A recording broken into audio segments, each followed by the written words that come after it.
Okay, this next one is, I'm not sure if I did this before or not. I don't think I did. But I had this dream about the atmosphere, something that happened. I didn't know it, or in the dream I didn't know what had happened, but something was different. Like the businesses were closed down in the area and things were, being used, buildings were being used for other things and stuff like that. And anyway, it was pitch dark out. I don't know that it was always pitch dark out, that it was no electricity or anything, but it was pitch dark out where I was. And I was behind my business in the alley, and the business that used to be, it's like a sports store, it was closed down. In the back of it, they have like a garage door where they do unload their shipments and stuff. Well, they were using that garage for like a sort of like a mechanic's garage or something at this point. But anyway, this was the thing that is big about the dream. So I noticed that the whole atmosphere was different. It was, when you looked up in the night sky, instead of it looking how it looks now, it was like red. It was like the northern lights.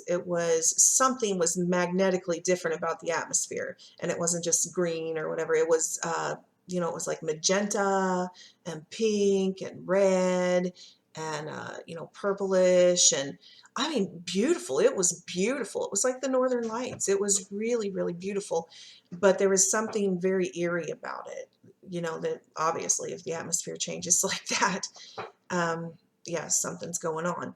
So, and within the atmosphere, how it looked like stars, only they were very close to us instead of as far as stars look now. Like it looked like star constellations, except they were very close to us, and several of them were zigzagging around like they were UFOs.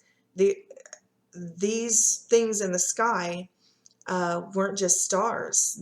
Some of them weren't. They looked like white lights, like stars, and they weren't just like flying like a plane or anything like that, like our technology. They were zigzagging, zoom, zoom, zoom, zoom, like all over the place. And there was the people who were working in the mechanics garage next to me. I was talking to them, and me and the one guy both understood what was happening, that this was the end of the age, and that, life as we know it was drastically changing. And, we were waiting on, the return of the Lord, and like we knew this was the end time. So we knew what we were living through. And the one guy who was working with my friend, he believed it too, but he said that he had tried to talk to his mom about it, and his mom worked at Walmart and still was, I don't know what he meant by that. Like, I know there's a lot of stuff about, Walmarts being converted into FEMA camps or processing centers, or, all that sort of thing. I had this dream way before Jade Helm or anything. That Walmart stuff really, started being a conspiracy theory.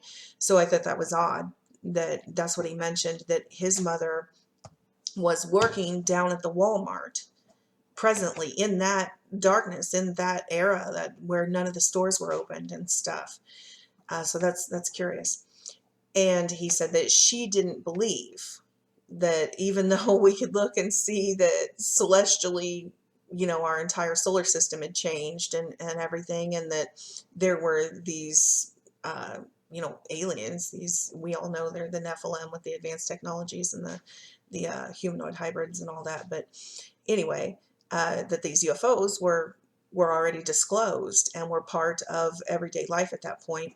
And even seeing all of that, he said his mother did not believe that it was the end times. She just thought it was, kind of what they're propagandizing the lost to believe, that, oh, this is just the aliens are coming, and life's going to change and all that. So I guess she was doing her job down at Walmart, processing people or whatever they were doing, or they might be, I don't know, the only sort of food distributor at that point. I don't know. He just said she worked at the Walmart, and she didn't believe that these were the end times and all of that. The biblical, she didn't believe the Bible version of what was happening. But all of us there understood. We knew exactly, because we had been saying it now before it ever happened. And then when it happened, we knew. We were ready. We knew what was going on. So that was it. And another thing I want to mention real fast is that the reason I remembered this dream today and posted it was because last night I had another dream, and this is like a year later. So last night I had another dream, and the sky was the same in it. It had that pinkish, purplish, you know, it was different. The atmosphere was different. And so that reminded me of that. So I will talk about that one next. Okay, thank you guys. Thank you for your time. Thanks for watching. As always, I love you guys. God bless you. And get ready, because these things are coming. We love you. Bye. I'm back for a second. I wanted to mention that I'll put my playlist down in the description box below, the UFO Antichrist playlist, because tons of people, Christians who never believed in UFOs or any of that, have had these visions about UFOs in the end times. So I put a bunch of them in a playlist. I'm not the only person who's seeing this, and I didn't believe in it either. It's not anything you learn in church, or, you know, I didn't even go to church when I got saved. So I got saved in my home alone. So anyway, that playlist is down in the description box. So check that out to see how common this is, that the Lord is showing tons and tons and tons and tons of his servants who never even believed in UFOs that this is indeed part of the end times events. So, all right, bye-bye. Love you guys.